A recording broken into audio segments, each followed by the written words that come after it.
Congratulations. Sir പറഞ്ഞതുപോലെ എല്ലാം ഞങ്ങൾ ചെയ്തിട്ടുണ്ട്. ആ പെണ്ണിനെ കൊണ്ട് കാറിന്റെ ഡോറ് തുറപ്പിച്ചു, കാറിനകത്ത് കയറ്റി കാറ് സ്റ്റാർട്ടും ചെയ്യിപ്പിച്ചു. ഞങ്ങളുടെ പേരിൽ കേസൊന്നും വരില്ലല്ലോ? ഒന്നും വരില്ല. എന്നാ ശരി. ശരി, ഓക്കെ.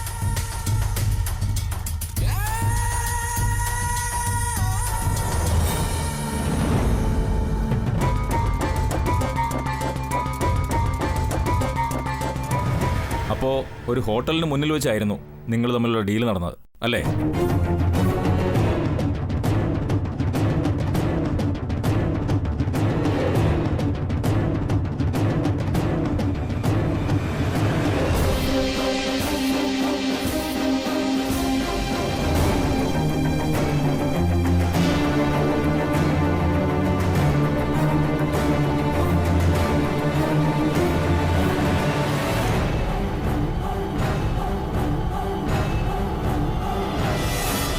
സത്യക്കെതിരെ അഭിജിത്ത് നൽകിയ കേസിന്റെ വിധി പ്രസ്താവിക്കുകയാണ്.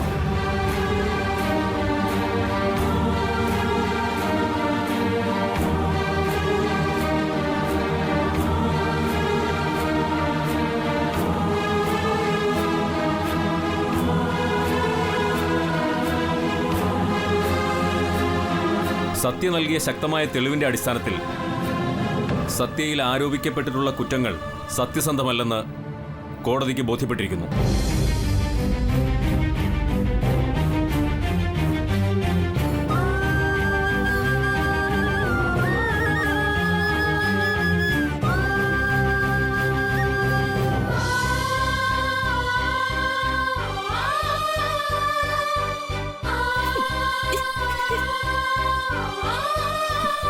ഈശ്വരാ,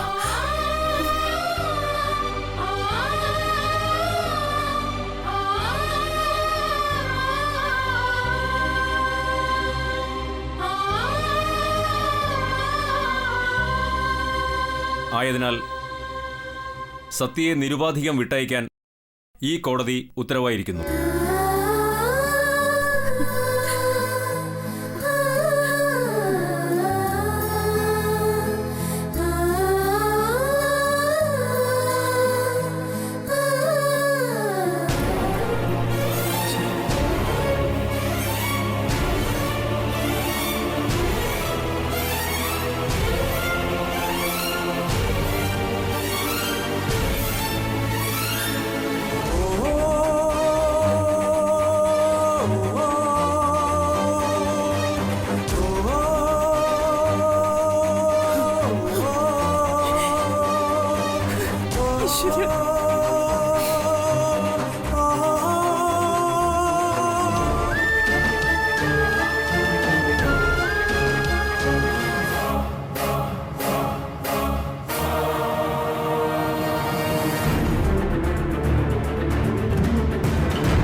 സത്യത്തിൽ ഞാൻ ആകെ പേടിച്ചായിരുന്നു. പക്ഷെ നീ സുധി എന്റെ കൂടെ ഉള്ളപ്പോ എനിക്ക് എല്ലാത്തിനും ഒരു ധൈര്യമാണ്. മോളെ സത്യ, അച്ചമ്മ പറഞ്ഞില്ലേ മോളെ സത്യം ജയിക്കുമെന്ന്?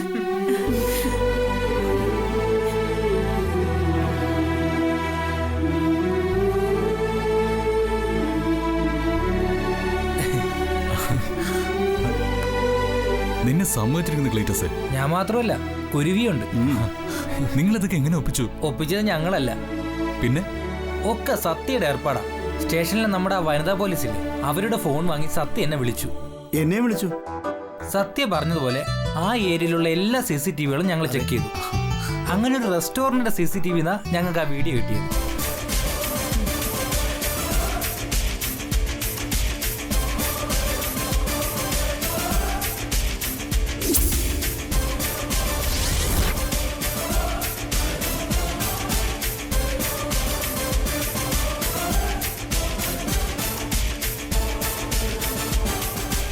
ഇപ്പൊ എന്തായി?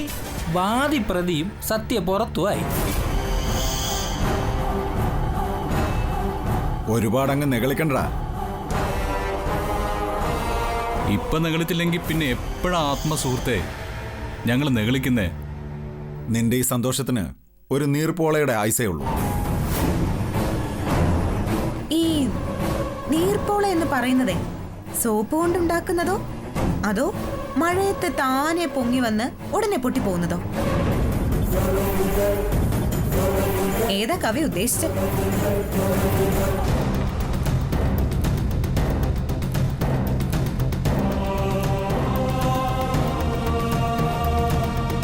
Excuse me. ആ ഹ, നിങ്ങൾക്കൊരു ശിക്ഷ വാങ്ങിത്തരണമെന്ന് ഞാൻ വിചാരിച്ചതാ. എന്നെ നിങ്ങൾക്കൊരു ചുക്കും ചെയ്യാൻ കഴിയില്ല.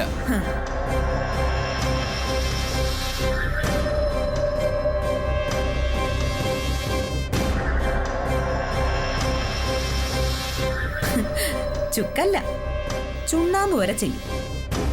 അതിനുള്ള തെളിവുകളും എൻ്റെ കയ്യിലുണ്ട്. ഹാജരാക്കട്ടെ? അയ്യോ വേണ്ട.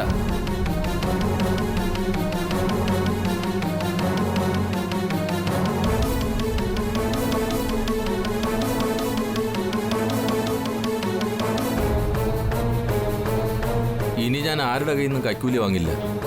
നിയമത്തിന് നിരക്കാത്തതൊന്നും ചെയ്യില്ല. ആ കാര്യത്തിൽ എനിക്ക് വലിയ വിശ്വാസമൊന്നുമില്ല. എന്നെ വിശ്വസിക്കണേ സത്യ. ആ നോക്കട്ടെ.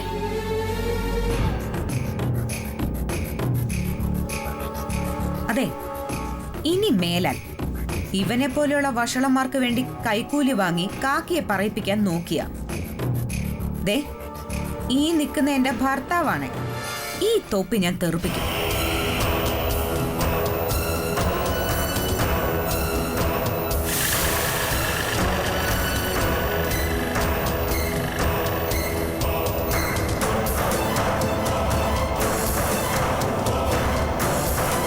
പിന്നെ സാറിന്റെ 2 പെൺമക്കളും അടുക്കളക്കാരി ഭാര്യ യശോദയും തളർവാദം പിടിച്ച അച്ഛനും എങ്ങനെ ജീവിക്കുമെന്ന് എനിക്കൊന്ന് കാണണം.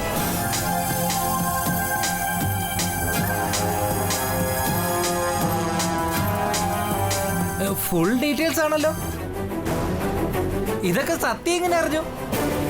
സാറിന്റെ ഫുൾ ഡീറ്റെയിൽസ് ഞാനിവിടെ പറഞ്ഞിട്ടില്ല. ഒളിസേവയിലെ ഓമനപുത്രനും വാറ്റുകാരി ജാനോൻ. സത്യ നാറ്റിക്കരുത്.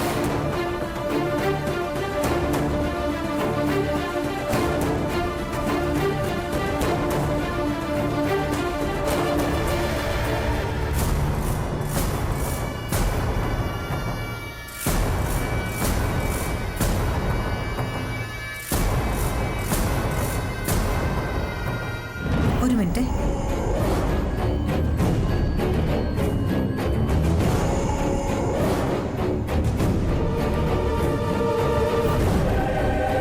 ഹലോ,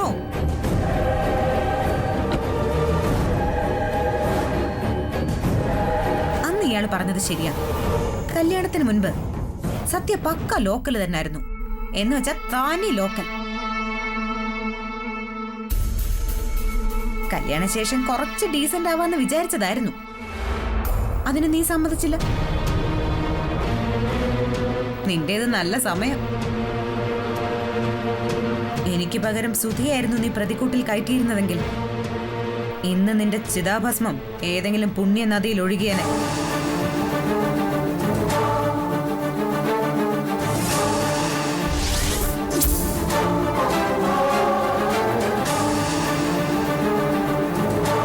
സുധിയെ ഒരു ദിവസം നീ ആ സെല്ലിൽ കിടത്തിയിരുന്നെങ്കിൽ കൊന്നുകളയുമായിരുന്നു നിന്നെ ഞാൻ.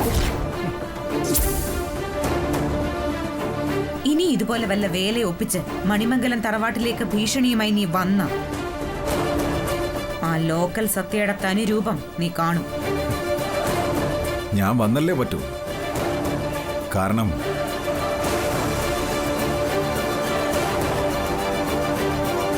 കോടതിയിൽ നീ ഒരു വീഡിയോ ചിത്രം കാണിച്ചില്ലേ? അഭി കാണിക്കാൻ പോകുന്നത് അത്തരം ഒരു ഒളി ക്യാമറ ദൃശ്യമല്ല,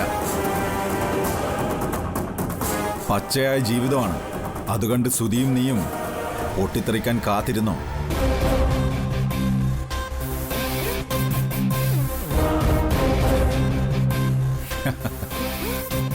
നീ സ്വപ്നം പോലും കാണാത്ത സമ്മാനം അഭി തരും.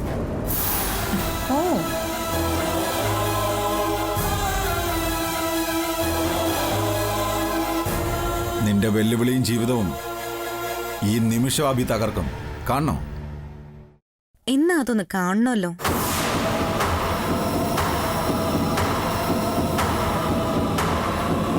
നിനക്ക് ഇനിയും മതിയായില്ലേ? ഇല്ല, മതിയായിട്ടില്ല. കാരണം ഞാൻ തുടങ്ങിയിട്ടല്ലേ ഉള്ളൂ.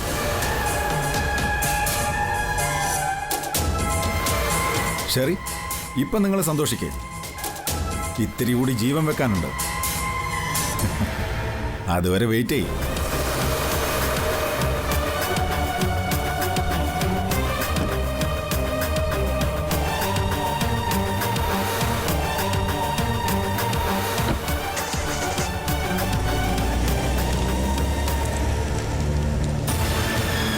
അവൻ എന്താ പറഞ്ഞു? ആർക്ക് ജീവൻ വെക്കുന്ന കാര്യം? കേസി തോറ്റതിന്റെ ഭ്രാന്ത് പറയുന്നതാ, അല്ലാതെ എന്താ? ശരി, നമുക്കിറങ്ങാം. താജൊന്ന് അമ്മയെ വിളിച്ചോളൂ. ശരി.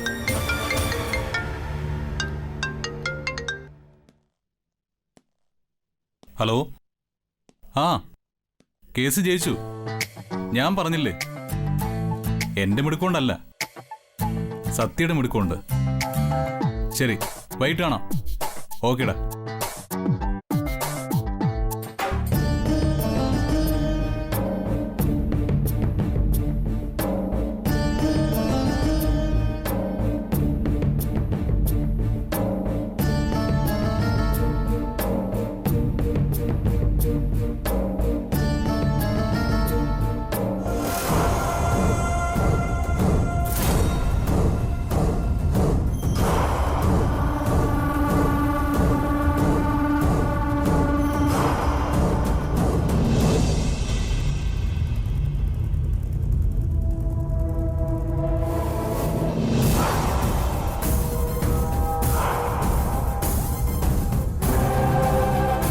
ഈ ഇഞ്ചക്ഷൻ ഇപ്പൊ തന്നെ കൊടുത്തേ. ശരി.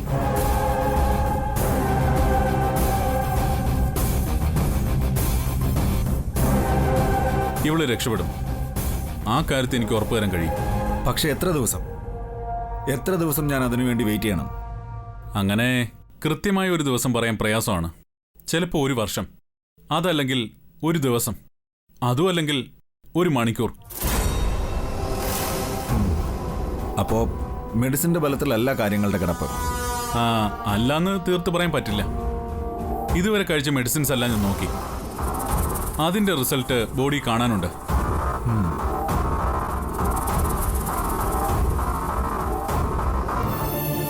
എത്രയും വേഗം ഇവൾ കോൺഷ്യസ് മൈൻഡിലേക്ക് വരണം. അതിനുവേണ്ടിയാണ് ഞാൻ ഡോക്ടറിനെ കാണാൻ വന്നത്. എന്റെ കഴിവിന്റെ പരമാവധി ഞാൻ ശ്രമിക്കാം. മതി, ഡോക്ടറിന് എനിക്ക് വിശ്വാസമാണ്.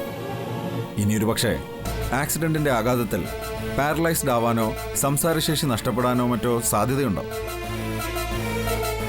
സാധാരണ ഇത്തരം കേസുകളിൽ അങ്ങനെ സംഭവിക്കാറുണ്ട്.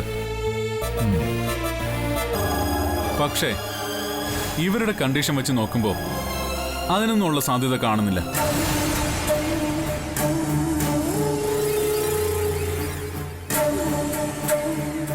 പേഷ്യന്റിനെ വേണമെങ്കിൽ ഇവിടെ അഡ്മിറ്റ് ചെയ്യാം. അതല്ല, വീട്ടിൽ സൗകര്യം ഉണ്ടെങ്കിൽ. വീട്ടിൽ സൗകര്യമുണ്ട്. സഹായത്തിനായി ഒരു ഡോക്ടറും ഒരു നഴ്സും ഉണ്ട്. ഗുഡ്. എങ്കിൽ ഞാൻ മെഡിസിൻ എഴുതി തരാം. നല്ല റെസ്റ്റാണ് ഇപ്പം ആവശ്യം. Okay doctor.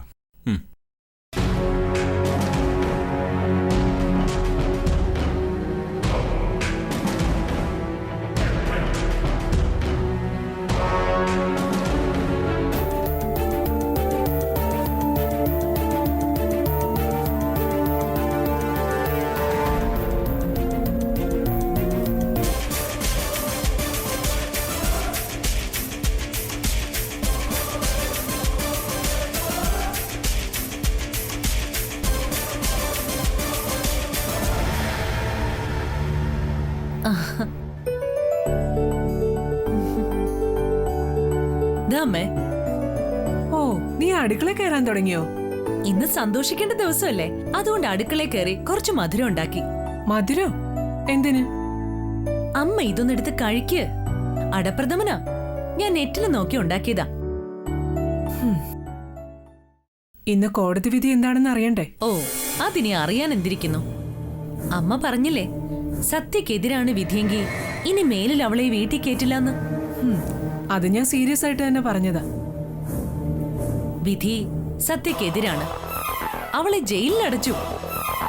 ഇനി 3 വർഷം കഴിഞ്ഞ് സത്യ പുറത്തിറങ്ങും. ആര് പറഞ്ഞു? സത്യയെ വെറുതെ വിട്ടിരുന്നെങ്കിൽ എപ്പോഴേ സുധിയുടെ ഫോൺ വരേണ്ടതാ. ഇത്ര നേരമായിട്ടും സുധിയോ സതീഷേട്ടനോ അമ്മയെ വിളിച്ചില്ലല്ലോ. അതിപ്പോ കോടതി കഴിഞ്ഞിട്ടുണ്ടാവില്ല. കോടതി കഴിഞ്ഞാലും ഇല്ലെങ്കിലും ഒരു കാര്യം ഉറപ്പാ, സത്യയുടെ കഥ കഴിഞ്ഞു. ഇനി നമുക്ക് ഭാവി പരിപാടികളെ കുറിച്ച് ആലോചിക്കാം. എന്തു ഭാവി പരിപാടി? അമ്മേ, സുധിയെ എല്ലാ കാലവും ഇങ്ങനെ തനിച്ചിരുത്താനാണോ ഭാവം? അവനെ കൊണ്ട് മറ്റൊരു വിവാഹം കഴിപ്പിക്കണമെന്നാണോ നീ പറയുന്നത്? ആ അതെ. അതിന് അവൻ സമ്മതിക്കുവോ? അവനെ കൊണ്ട് സമ്മതിപ്പിക്കേണ്ടത് അമ്മയുടെ ജോലിയാ. അന്നത്തെ ആ മുഹൂർത്തത്തിൽ വിവാഹം നടന്നിട്ടില്ലെങ്കിൽ സുധിക്ക് പിന്നെ വിവാഹയോഗം ഇല്ലെന്ന് തിരുമേനി പറഞ്ഞത്. അത് അന്നത്തെ മുഹൂർത്തത്തില് വിവാഹം കഴിഞ്ഞല്ലോ അമ്മേ. അതൊരു നിമിത്തമായിട്ട് മാത്രം കണ്ടാ മതി. അതോടുകൂടി സുധിയുടെ ദോഷമൊക്കെ തീർന്നു എന്ന് വേണം കരുതാൻ. ഒരു 2ാം വിവാഹം, അതിന് ഏതെങ്കിലും പെൺകുട്ടികൾ തയ്യാറാവോ? അവൻ എത്ര പെൺകുട്ടികൾ വേണം? അവനെ വിവാഹം ചെയ്യാൻ തയ്യാറായിട്ട് എത്ര പെൺകുട്ടികളുണ്ടെന്നറിയോ അമ്മയ്ക്ക്? എന്തിനാ കൂടുതൽ പറയുന്നേ? നമ്മുടെ പൂജയോട് ചോദിച്ചാ അവള് വരെ തയ്യാറായിരിക്കും. സുധിയുടെ നല്ല ഭാവിക്ക് വേണ്ടി 2ാം വിവാഹമാണെന്നൊന്നും അവള് നോക്കില്ല. സുധിയും മണിമംഗലം തറവാടും അമ്മയും അച്ഛനും ഒക്കെ അവൾക്ക് മറ്റെന്തിനേക്കാളും പ്രിയപ്പെട്ടതാ. അമ്മേ, ഞാൻ ഇപ്പൊ തന്നെ പൂജയോട് വിളിച്ച് സംസാരിക്കട്ടെ?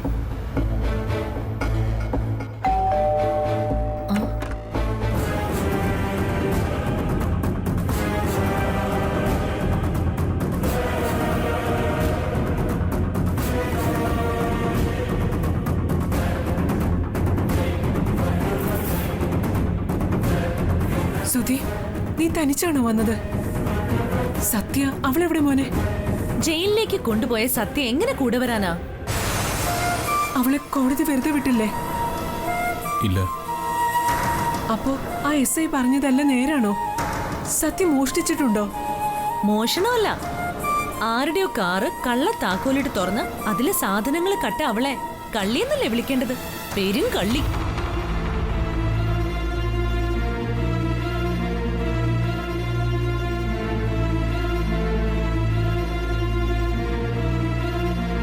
അല്ല, എത്ര വർഷത്തേക്കാ ശിക്ഷ? 5 വർഷമോ അതോ ജീവപര്യന്തോ? എത്ര വർഷത്തേക്കായാലും ഇനി അവളെ നിനക്ക് വേണ്ട. ഒരു കള്ളിയുടെ ഭർത്താവായി എന്റെ മോൻ അറിയപ്പെടണ്ട. പുകഞ്ഞ സത്യ പടിക്ക് പുറത്ത്. ആ സുധി, ദാ നീ പായസം കുടിക്കും. പഴയതൊക്കെ ഈ മധുരത്തിൽ അങ്ങ് അലിഞ്ഞു പോട്ടെ. പായസം ആ ദാ അവിടെ കൊടുത്തേക്ക്.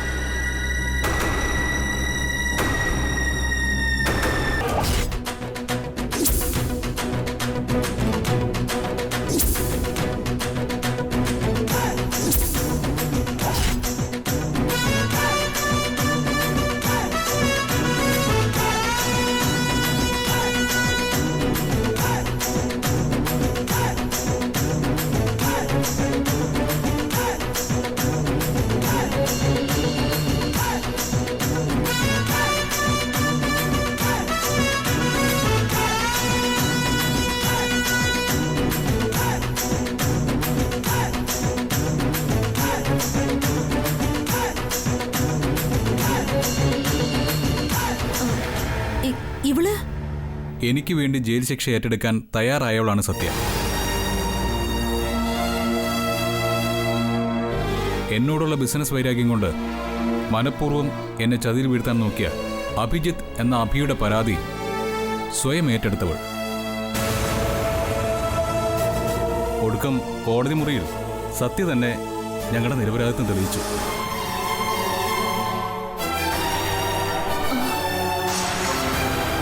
ജഡ്ജി വരെ അപ്രീഷിയേറ്റ് ചെയ്ത സത്യ കഴിക്കട്ടെ ആദ്യ ഈ പായസം. എന്നാലും ഇതെങ്ങനെ സംഭവിച്ചു?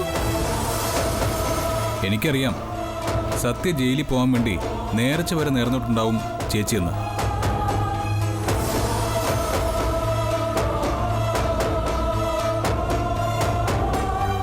എന്നിട്ട് നീ എന്തിനാ എന്നോട് കളവ് പറഞ്ഞത്? സത്യ ജയിലിൽ പോകുന്നത് കാണാൻ നോമ്പ് നോറ്റിരിക്കുന്ന ചിലർക്കൊക്കെ അതൊരു സന്തോഷമാവട്ടെ എന്ന് കരുതി.